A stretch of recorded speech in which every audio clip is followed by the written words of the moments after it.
it's your boy Bojo Live. Hey, what's going on? It's Bojo. Make sure you're following me on all things social. Bojo_live. Instagram, Twitter, Facebook, even on my YouTube page. Bojo on the radio. Make sure you hit me up. You'll see everything that I'm doing here in the studio or even at the Las Vegas Lights FC games, NBA Summer League, when I'm out and about at events. Bojo_live. Let's stay connected. All right, so to give you a little heads up about myself, first off, my name is Bojo Ackah. I've been living in the United States since 1983. Moved here when I was 5 years old. Moved to California from Toronto. I am still a Canadian citizen. So do the math, 36 years now, I'm working on becoming an American citizen. My wife is getting on me. So you asked me a funny immigration story. So it happened days after I got married to my wife, beautiful wife. Shout out to Heidi. We're getting ready to go on our honeymoon. And she's a wedding planner. She took care of everything when it came to the wedding, everything.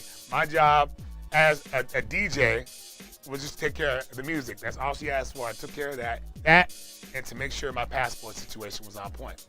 And I'm like, oh, yes, I know my passport is in the nightstand because we went to Mexico not too long ago. So I'm like, I'm good. I know it's there. And boom, passport's there. DJ was on point. Wedding was good. Wedding's over. Sigh of relief. She's like, babe, go upstairs. I'm going to, call the travel agent, get all our honeymoon stuff set up so we can go to Jamaica tomorrow.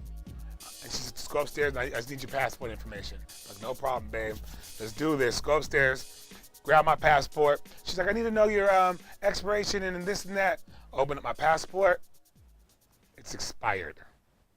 All she did is ask me to take care of the DJ and my passport. I knew my passport was there, but I didn't realize if you live if you have a United States passport, it lasts 10 years, I believe. And I think that was the mindset I had. The Canadian passport only lasts 5 years. So my wife is calling me, hey, Bo, come on, where you at? What are you doing? I need that passport information. And I'm just stuck on the bed looking at this passport like, oh my God, I'm about to get divorced before my honeymoon. So I have to go down there and I'm like, babe, my passport is expired.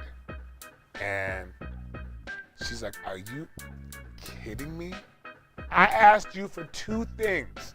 I did everything for this wedding, and it was a beautiful wedding, 150 people. It was great. I had 2 jobs. I didn't handle one of them. She said to me, handle it.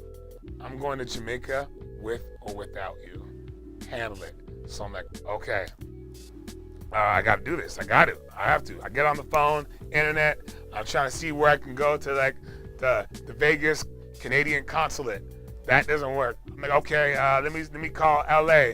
Can I call LA to talk to the Canadian consulate? No, doesn't work. Call Canada. They're like, the only way you can get your passport renewed is if you come to Canada. I'm like, oh my God, really? I'm like, all right. I'm like, babe, I'm gonna have to get a flight to Canada. She's like, I don't care, do what you have to do. So I start trying to get a flight to Canada just so I can get this done in one day. Little do I know, not thinking, how am I gonna fly to Canada when my passport's expired? So I couldn't fly to Canada. So what I had to do is fly to Seattle, Washington, and then drive to Vancouver, Canada. To make a super duper crazy long story short, which I believe if I explained to you, if I wrote it out, it could be a screenplay. Kevin Hart could play me. This would be a phenomenal movie. Of all the things I had to do to get my passport one day, I did. I flew to Seattle, Washington that day. Actually, the next morning. No, it was that day I flew. Got to Seattle, Washington that night and had to get a rental car. But to make you gotta understand, you've been married, and like when after the wedding, we had been putting in money into my account, taking it out. I tried to use my debit card, and it wouldn't go through. It didn't go through. Like all the stuff, like I don't know, it just didn't go through. They wouldn't accept it, you know. So I'm like, oh my God, I just need my car to go through so I can get this rental car. I'm stuck at the airport 3 in the morning at this point, and I'm like sitting on the ground. The lady at like whatever rental car place is like praying for me. We're praying together. I'm like, just try swiping my card one more time. So she swipes it again. It goes through. I'm like, oh my God, thank you, Jesus. Thank you, Jesus. I'm able to get this rental car. So I'm off on the road from Seattle, Washington, driving by myself to Canada, to Vancouver, Canada. And I cannot make this up. This is true. This weekend, you can look it up, Memorial Day weekend 2013, a bridge in Seattle collapsed, which made me have to make a crazy detour. I had to take an extra 7-hour drive going around this collapsed bridge so I can get to Vancouver, Washington. I made this drive by myself. I get to Canada, hoping when I get to the border, they're cool with me. I'm practicing in my head. I have hours to practice how I'm gonna talk, to the people at the border. I get through. I'm like trying to be like charming and witty, and I tell them I'm just trying not to get divorced before my honeymoon. I'm just here, and they're like, just go. And I'm like, oh my God, thank God. And luckily, I have my uncle Vincent, or my cousin Vincent, who's a businessman, lives in Vancouver, Canada. I linked up with him, and he got me through everything. We had to get our pictures done. He took me to the Canadian passport office. We got everything done. And luckily, they're like, okay, you're good. I got my passport done in one day. I go to return my rental car, and these people are trying to say I owe them $500 in damages to the car. I'm like, what?